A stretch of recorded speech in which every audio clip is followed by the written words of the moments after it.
Hello everyone and welcome to my channel. So today I'll be talking about the principles that guide internal audit activities according to the Institute of Internal Auditors. So if you haven't subscribed, click the subscribe button, like this video, watch and share with your friends. So IIA Global Internal Audit Standards provides the professional practice guide for internal auditors, and it sets out 15 principles that should guide the internal audit activities, and these 15 principles are like under five different domains. So in this video I will kind of go through all the 15 principles one after the other. So let's start with the first one.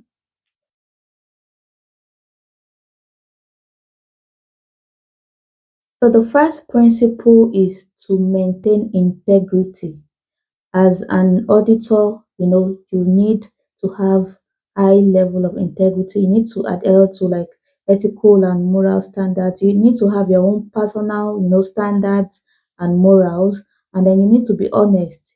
You can't be somebody that will say good morning and people will check if you should have said good night. You get, so you need to have that level of moral and ethical standards, and you need to be able to you need to be able to make people trust you really. They need to be able to trust you. They need to believe you. So they need to be able to build this level of trust over time. So, in terms of your work and your relationship and all.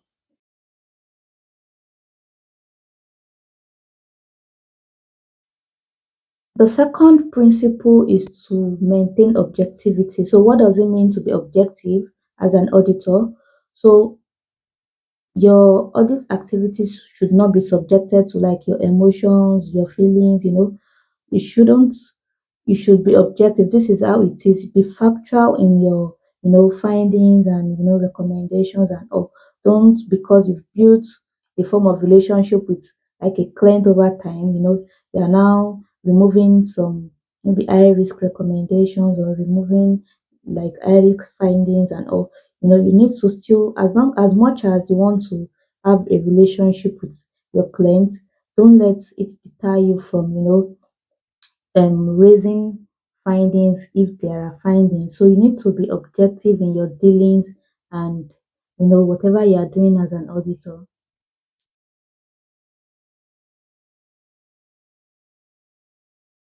So the third principle is to demonstrate competency.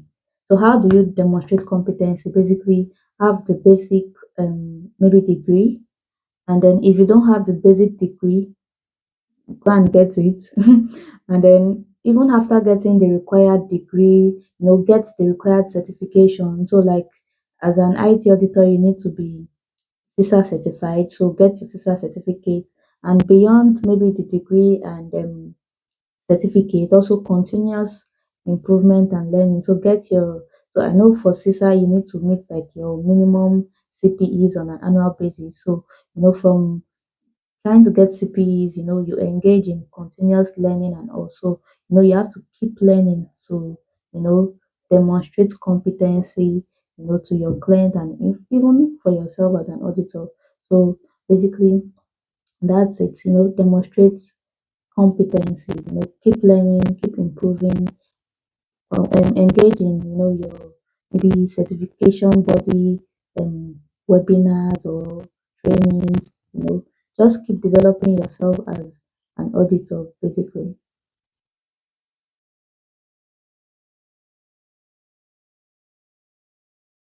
So the fourth principle is to exercise due professional care. So basically, as an auditor, an IT auditor, you need to be diligent, and then you need to apply professional judgment when making decisions that applies to your clients and your audit activities. So, the judgment you make for a client might be different when it comes to another client, maybe based on the kind of business they're involved in, the scope of the audit. Just be diligent and be able to make that kind of trusted judgment, basically, that is still professional, really. So that's it.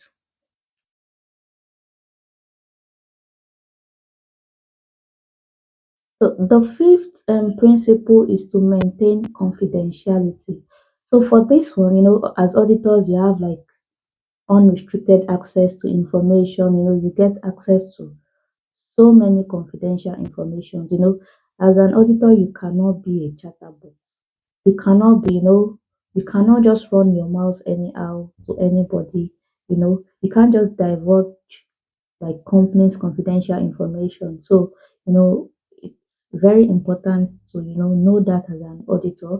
And then you need to use the information you have access to for the purpose you were given. Use it for the intended purpose. Don't become an investigation officer that because you can see somebody's personal information or maybe financial information, you now start using such information against them.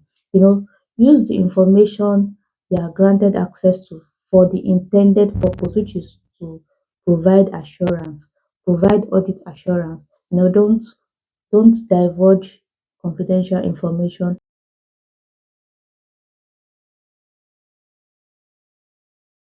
So the sixth principle is for the audit activity to be authorized by the board. So basically, there's usually an audit charter. So this charter is like a formal document that like states the purpose, the authority, and responsibility of audit. So every audit establishment organization should be you know governed and guided by this charter, and it should be approved by the board. And then the seventh principle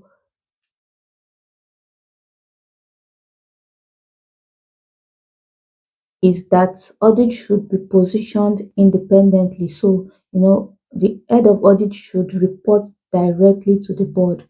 So that's basically what that means. In some organizations, maybe the audit head of audit might be reporting to maybe the CIO, the CFO. That's not the right thing to do.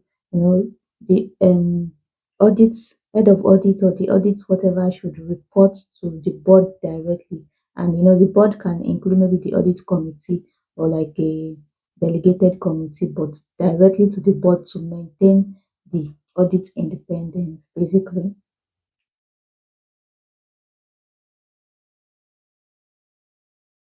So the eighth principle is like in line with the sixth and seventh. So the eighth principle is that audit should be overseen by the board. So it's just in line with the last two principles.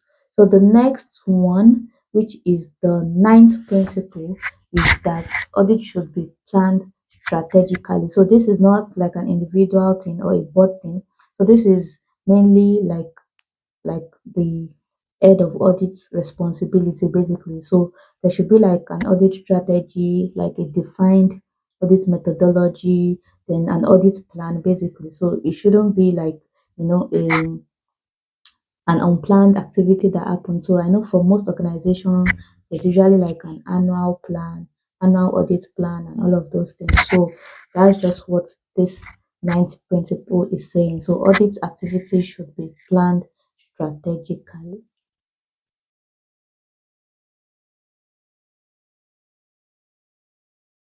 So the tenth principle is about managing resources. So of course, this heavily relies on maybe the outcome of your audit strategy or your audit plan. So this it determines, the number of people required to like carry out the audit plan, the time, the finance, all of those things. You also have to, as part of your plan, you determine maybe training needs and all of those things. So basically managing the number of staff and resources you have to be able to achieve your audit plan and strategy.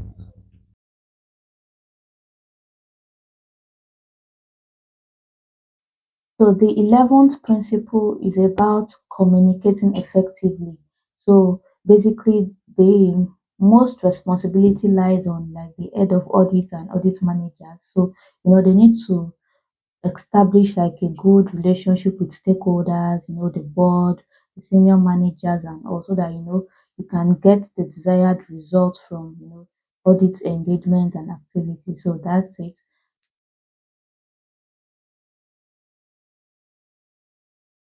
The 12th principle is about, enhancing quality. So, maybe as head of audit, you assess your staff to understand, their skill gaps and all, and then maybe train them in those areas.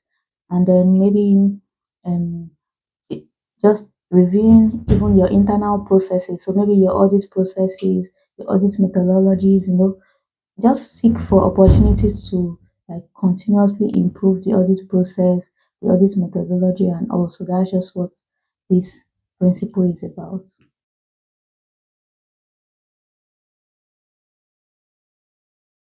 So the 13th principle is about planning engagement effectively. So maybe your work programs, your resources, all of those things, ensuring that you're able to deliver the audits at the appropriate time and with the desired results. So, maybe at the planning stage, did you scope the audit properly to like identify the high risk areas, before the field work, So all of those things is just about, having effective plans to be able to like provide the desired value to the organization.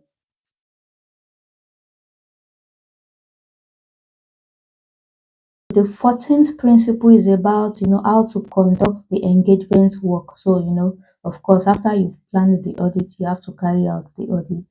So basically, don't just according to the principle, you don't just look for finding and just leave it at that. You have to do a root cause assessment. So what's the significance of the finding, what's the impact of the finding, what's the cause of the finding, and then the principle also says you should provide like recommendations, appropriate recommendations based on all of those your root cause assessment, and then also provide conclusions. So basically it just states like the things you need to like do to like complete your work or like carry out your audit task really.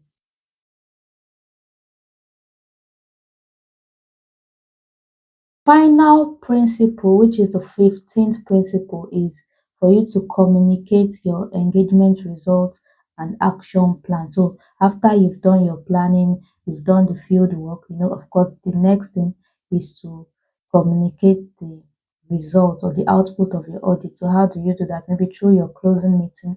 And then after the closing meeting, you have like your report.